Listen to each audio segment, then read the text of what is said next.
Kami minta Pak, agar kesejahteraan kami diperhatikan. Kami tidak minta tinggi-tinggi seperti komisaris Pertamina, tidak Pak. Seperti direktur utama Mandiri, enggak minta Pak. Untuk sejahtera kami, kelayakan hidup. Gaji kami saat ini itu bisa jadi kayak uang jajan Rafathar 3 hari. Kalau mendengar curhatan hakim barusan agak kasihan sih ya. Kok bisa ya? Yang katanya sebagai wakil Tuhan di muka bumi ini, para hakim yang mulia belum pernah mendapatkan kenaikan gaji selama 12 tahun. Bahkan katanya nih, dibandingkan gaji hakim, masih gedean jajannya Rafathar. Apa iya? Tunggu. Kalau gajinya yang mulia ini dinaikkan, apakah bisa menjamin tugas dan fungsinya bisa sesuai dengan sumpah profesinya, tanpa memihak ke yang punya uang serta tidak berbuat culas?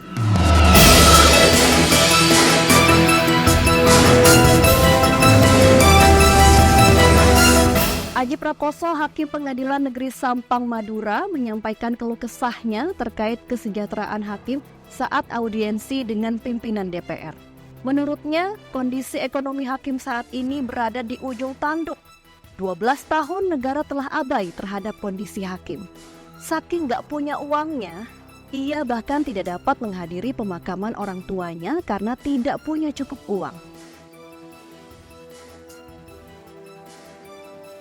Selain permasalahan ekonomi, masalah perlindungan keamanan juga dipertanyakan para hakim ini. Misalnya saat menangani perkara pembunuhan anggota keluarga mereka kerap mendapat intimidasi dan ancaman. Solidaritas Hakim se-Indonesia menggelar aksi mogok sidang melalui cuti massal selama sepekan mulai tanggal 7 hingga 11 Oktober 2024. Alasannya adalah gaji pokok yang dinilai tidak layak karena tak kunjung disesuaikan selama 12 tahun terakhir. Sekarang mari kita lihat besarnya remunerasi yang diterima oleh hakim setiap bulannya. Berdasarkan PP nomor 94 tahun 2012, hak keuangan dan fasilitas bagi hakim di bawah Mahkamah Agung terdiri dari gaji pokok, tunjangan jabatan, rumah negara, fasilitas transportasi, jaminan kesehatan, dan jaminan keamanan. Selain itu terdapat juga biaya perjalanan dinas kedudukan protokol, penghasilan pensiun, dan tunjangan lainnya sama dengan ketentuan dan besaran gaji pokok pegawai negeri sipil. Hakim golongan 3A dengan masa jabatan 0 tahun mendapatkan gaji paling rendah, yaitu Rp2.064.100 per bulan. Sementara itu, hakim golongan 3D menerima gaji sebesar Rp2.337.300.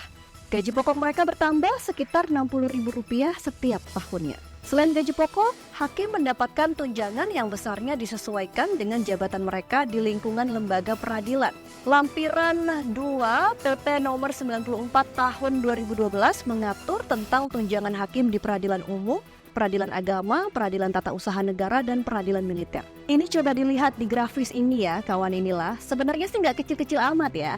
Tapi kalau dibandingkan dengan gaji guru honor dan gaji nakes di daerah, apalagi sama gaji dan tunjangan anggota DPR, bagaimana ya? Ups, mulai nih ya, mancing-mancing. Status hakim dalam Undang-Undang ASN adalah pejabat negara. Tetapi penggajiannya masih menggunakan mekanisme PNS. Padahal, tahun 2018 pernah diajukan judicial review dan status penggajian PNS dibatalkan. Sehingga berdasarkan putusan HUM nomor 23 tahun 2018, putusan itu harus dilaksanakan pemerintah paling lambat 90 hari sejak diputuskan. Namun kondisinya sekarang sudah ribuan hari sejak putusan itu diucapkan, para hakim masih menggunakan sistem penggajian PNS, sehingga bisa disimpulkan jika status penggajian hakim hari ini ilegal. Sebuah ironi di negara hukum. Lalu apa kata warganet sebagai perwakilan suara publik tentang peristiwa ini? Ini nih yang pertama. Emangnya berapa sih jajannya Rafathar? Berapa ya kawan inilah? Ada yang tahu nggak berapa jajannya Rafathar sehari? Ada juga komentar seperti ini. Makanya gaji DPR dikurangi saja buat subsidi pegawai lain yang gajinya lebih rendah. Memang senjang nih dibanding gaji DPR. Komentar yang ini lebih seru nih kawan inilah. Begini komentarnya. Ini mah buat sensasi aja. Semua kan sudah disetarakan sesuai pangkat dan golongan. Kalau dituruti semua pada minta ketemu DPR, minta naik gaji. Termasuk komentar yang ini juga nih kawan inilah. 12 juta mah gaji guru honorer selama 2 tahun, bos. Aduh, bikin tambah rusuh aja nih netizen. Bisa diam gak sih kalian? bahwa para hakim harus diperbaiki kualitas hidupnya dan harus dijamin supaya para hakim itu sangat mandiri dan bisa menjalankan tugas sebagai hakim dengan sebaik-baiknya. Karena itu dari dulu rencana saya ingin memperbaiki remunerasi penghasilan para hakim supaya menjadi sangat baik gitu.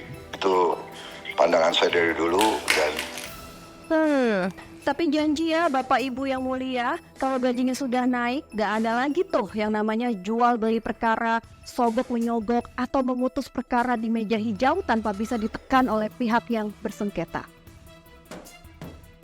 Saya Restulandari pamit, dan jangan lupa untuk like, comment, share, dan nyalakan notifikasinya untuk mendapatkan informasi seru dan menarik di inilah.com. Wassalamualaikum warahmatullahi wabarakatuh.